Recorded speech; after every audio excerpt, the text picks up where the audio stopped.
Okay, God has put something on my heart because I'm going through it big time as well, and it's one that has taken many people down. Everyone and once in their life deals with it, and it's depression. And it's a very hard topic. And the thing yeah, it will happen. It's not if it happens. I mean, you may be the happiest, most go-lucky person, but there will be a time in your life where death, jobs, and other things hit, and it'll take you down. And it's a very dark, scary road. Um, and depression has led many people, especially young adults and youth, into suicide. And when they don't really feel like they have anywhere to go, and basically everything and everyone's attacking them, um, and especially if they don't have God or have a system of support, it can take them down. Um, and I mean, we're in a time where things are going to get bad, and things are. I mean, at this point, we're headed towards a cliff, and I think we're almost falling off the cliff at this point, and into tribulation. Not meaning to be the bearer of bad news, um, but yeah, this is something that I mean, what is depression? It makes you not want to get out of bed. It makes you not want to eat. It absolutely is this feeling of like you're entrapped. Your thoughts are only negative, and it feels like everything and everyone's against you, and you're trying desperately to figure your way out. Um, and there are psychologists and other people that may be able to help you, that may be able to talk you through it, and that's pretty much what they do is they sit and listen and try to work through it and giving you suggestions, and their prescriptions are like, hey, go do something fun, go take this pill or blah blah blah. I've dealt with depression many times in my life, because my life has been a roller coaster of ups and downs. I've had a lot of downs. I've gone through a lot of jobs, and it's been really difficult. There's been many times in my life. When I was a little kid, I remember that I wanted to end it because I was bullied. There's been times when I've wanted to walk off cliffs. There's been times, and I know that it was the wrong thing. I know that it says if you are God's, that you are the temple of God, and that if you destroy the temple of God, in other words, if you commit suicide, you're not going to go to the right place. And there are many videos, and you can look this up, of people that have shot themselves or done something and fallen into hell. And God, in His mercy, went and got them out. And there's videos of this, so you need to look this up, because that's one thing that kept me from doing it. Um, and it's eternal separation. And you may think you may be in a situation where you feel like there's no way that you can keep going, there's no way that you can keep fighting, and that's not true. There's always going to be another day, and um, and it may um, and it may not be as bad as you think. So, like, I want you to, I mean, the things to do when you have it is to take steps back, to take deep breaths, and to not do something stupid. And examine your life. Is it really that bad? Um, you may think, oh, well, someone did something to me and it's horrible and my life is over and blah, blah, blah. It's like, okay, well, these are questions I want you to ask yourself. Is it really that bad? Do you have a roof in a house that you have that is completely ready? Do you have a means of transportation like a car? Do you have friends that you can go to and talk to? Do you have family? Do you have food stocked in your house? Do you have money in your wallet and in your bank account? Do you have your health? Do you have pets? So if you've answered yes to even half of these, your life is pretty darn good. I mean, there's people all over the world with a lot less, and they are a lot happier. Like I went over or down to um, Quito, or not Quito, Santo Domingo in Ecuador, and people lived in like a one room shack. So I don't even know. I mean, it's like that size, and so they live in a one room shack, like a 10 by 10, and there's like 8 to 10 of them, and they're all living and in one thing, and they get like maybe a piece of bread or two, and that's like their whole entire food. So they don't eat a whole lot, and we heard stories of people dying from things that are very easily curable. Things like common colds and other just diseases that can very easily be treatable. Um, and there are plants around that can also treat them. The problem is when you're in that type of poverty, you don't have the knowledge and ability to know what is around you that could potentially save your life. Um, but what I'm trying to get at is in America, we think that we don't have a lot. When, if you look at people in other countries that have nothing and they're still happy, I mean, they're running around in very little clothing and very little food and housing, and they're still. I mean, it's about in like looking at things in your life and like, do you have pets? Do you have family? Do you have friends? Do you have means of getting around, or do you have fun times? And so, yeah, you may be a pit of despair, but you need to you need to find ways of getting out of that. And yes, it may be very difficult for you to get out of bed. It may be very difficult for you to do something. Um, so yeah, and my suggestion is if you're in that funk, try anything you can, and hopefully you have friends that will say, "Hey, you're coming with me, and we're gonna go have fun for the day." And so that's what you need. You need family or friends or whoever to pick you up. It's when that you don't have anyone that it's really difficult.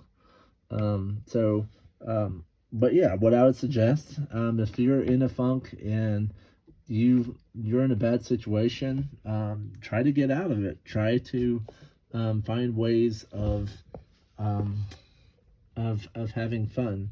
Try ways of visiting family. Go outdoors. Do something and this is the big one. If you're in a funk and you do something for someone else, like if you go and maybe you go volunteer at a food bank or go volunteer at disaster relief. I mean, you realize that your life is not as bad, and it's amazing what helping other people can do for you. And I have found that as well. And your biggest one that I would say is going to Yahweh. He is the one that made you. And you may not have a relationship with him, but it doesn't take that much. Just say, God, I don't know who you are. I don't know much about you, but I heard that you were a person that can write the things, and I would ask you for guidance. And if you're there, then I'm in a bad way, just please help me. So here's a couple of scriptures that I have. Oh, there's a whole lot of scriptures. Psalms and Proverbs are chock full of people that have felt the very same way that you do. And here's a few of them. So Psalms 34:17-18. When the righteous cry for help, the Lord hears and delivers them out of all their troubles. The Lord is near the brokenhearted and the downtrodden. Um, it also says in the Beatitudes that God's close to the brokenhearted.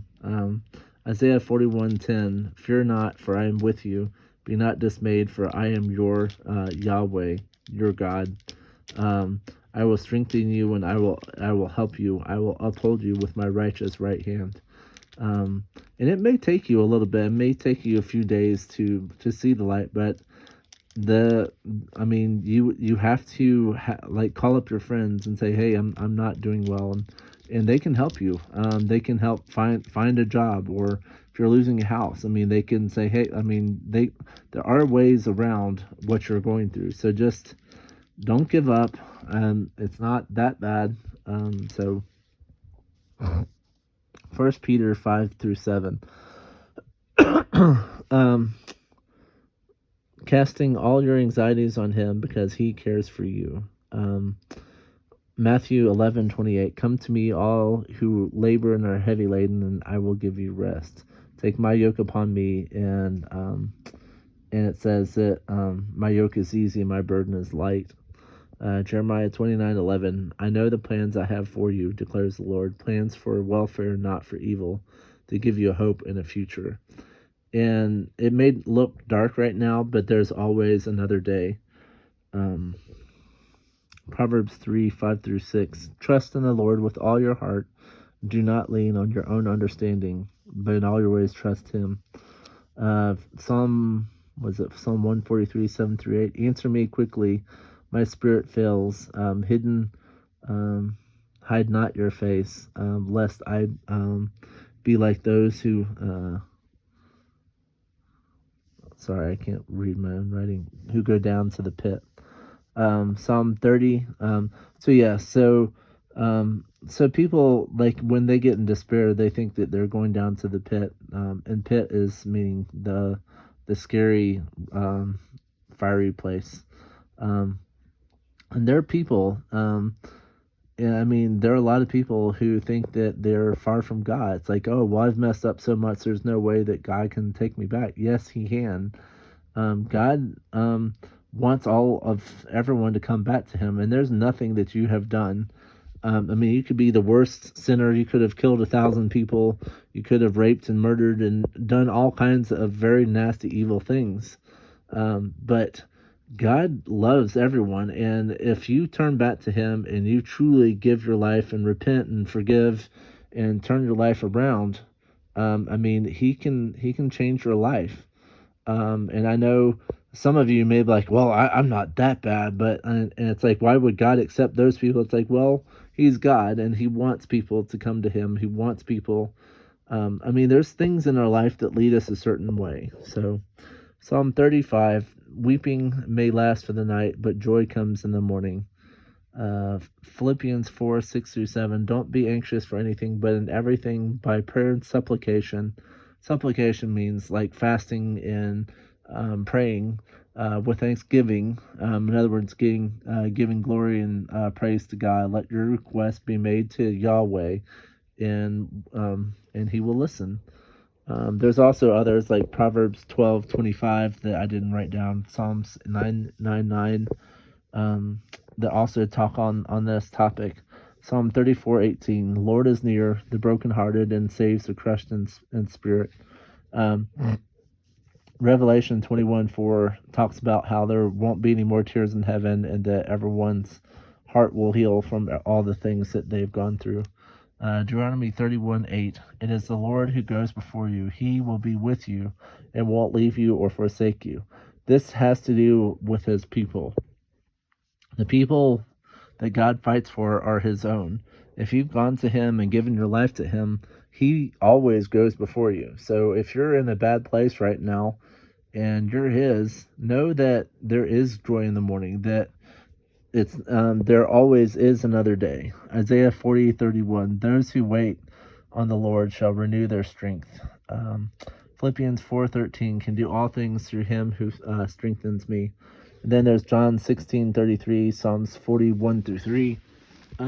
Just know, and I want to, I don't know, talk about my own life for a moment, because I really, when I was a young adult and went to college, I was living a double life. I was getting online and doing sexually things online, and doing things that I know I shouldn't, sleeping around, going after different things, lusting and doing stuff. And I mean, I could not control myself for a very long time, and that was how I was dealing with the world. I was into stories and that type of thing, and they were my way of getting out of the funk that I was in.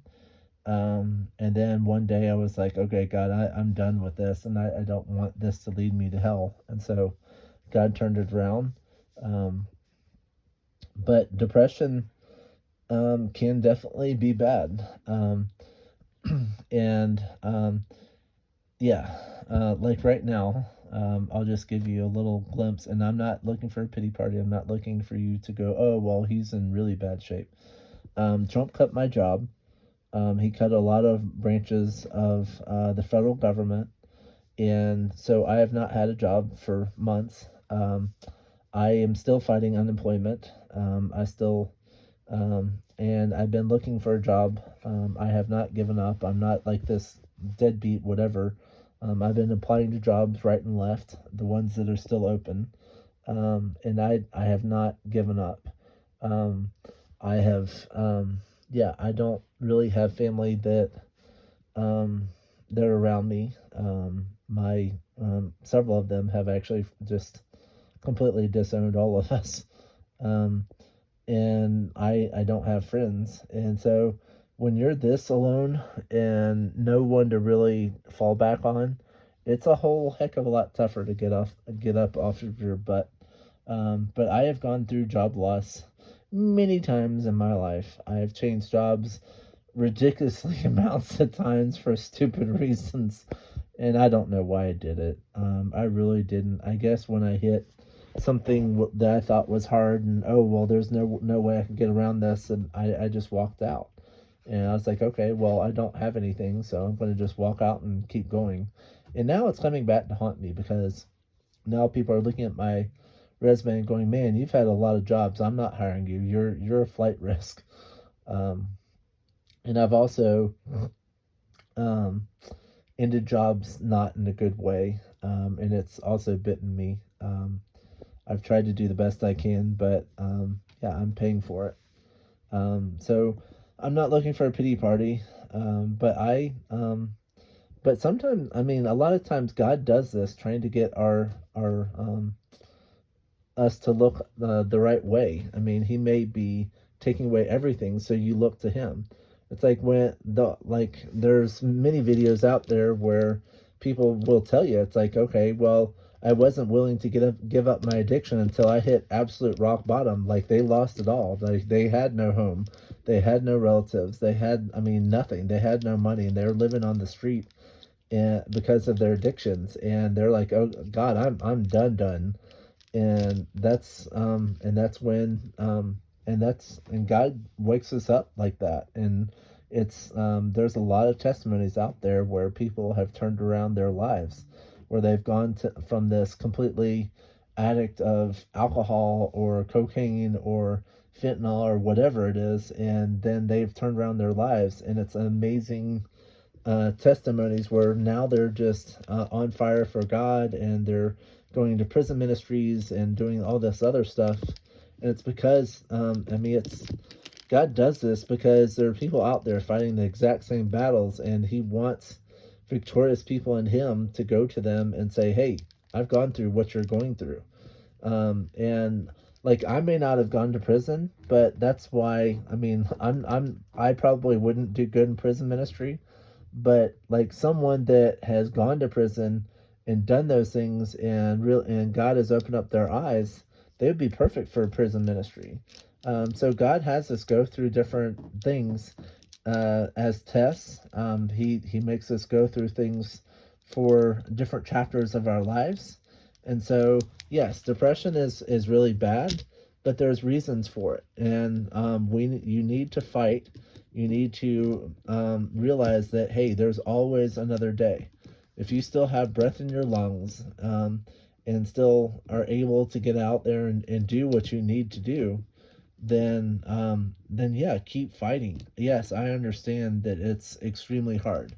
I have been battling trying to find a job for a month, and I have been very close to the worst I've ever been in the last couple of days, because I have not had jobs call, and I'm running out of money and all this other stuff. And I don't really have anyone but God to go to. And God does provide. I mean, I've been like going on hikes, and I have an incredible dog who I've called Tobias, which means God is good. And but yes, and you also got to realize that God is not going to. I mean, sometimes he gives you a lot of wealth and that type of thing, but wealth can be its own addiction, and it's a very hard thing to be wealthy and rely on God, because you rely on your wealth, and it's one of the hardest battles that people can face is wealth and power, because when you have those, then you're looking to your wealth and not looking to God, and you're trying to like have and trying to guard your wealth and all this other stuff. But that's a whole nother topic. Um, but yeah, so if you're in the fight, and I'm more than willing to talk to you if you want to comment or chat with me. I'm all about it. Um, and we are the body of God, and I would love to share my faith with whoever reaches out. But thank you for joining me. But yeah, the only person that's the ultimate person that you need to have is God. There is coming a time when all heck is going to break loose, and it is very soon. I have seen visions of stars exploding, of boom boom booms. I have seen visions of massive shakings, and our world completely being devastated by earth shaking natural disasters. Um, we are at the end of this world. The next couple of years, or I mean, it could be 7, it could be 8 years. Um, but the next couple of years are going to be the worst here on earth. And it's not to frighten you, but you have to go to God and rely on Him, because yes, I mean there'll be a time, because it talks about this time, and it also says that people will be so afraid that they will just stop in their tracks, that they'll be so fearful about what all is happening around them that they won't know what to do. There'll be so much carnage and destruction happening around them, and we will be seeing things that just about everyone has not seen before. It's beyond Sodom and Gomorrah. That was a localized event. You're talking about worldwide destruction on a scale that no one has ever seen before. And this is to cleanse the earth. This is to rid the place of sin and to basically start over. This world, after the 1,000-year reign, is going to be utterly destroyed and renewed. Because I think it's what, Revelation 22. But it talks about how the New Jerusalem comes out of the sky and is on the new world. Thank you for joining me. Hopefully, you learned a lot. But yeah, depression is something that we all face at some point in our life. But you have to like ask yourself questions. It's like, is this really that bad? And I know in like right now, I mean, you could be facing it and you're like, well, yes, it is that bad, and I feel like crap, and I don't feel like doing anything, and why are you coming after me with this blah blah blah? It's like, I'm just trying to give you ways of looking at it from a different perspective, because I have faced depression throughout my whole life. I have threatened many times to just end it all. I have faced many challenges in my life, and many things that it's like there's no way God would ever love me. It's like, why would God love a person that uses people, that abuses people, that lies, cheats, has cursed his own family, has done sexual immorality big time. I've slept around. I've slept with guys. Um, and so, yes. And God has forgiven me of it. And so I'm on the other side. Um, so thank you for listening to me. And actually, I don't know. I'll end it there. But thank you for joining me. Please go to or Yahweh, which is God, and Yeshua, which is Jesus Christ, because it's gonna get bad. Um, bye.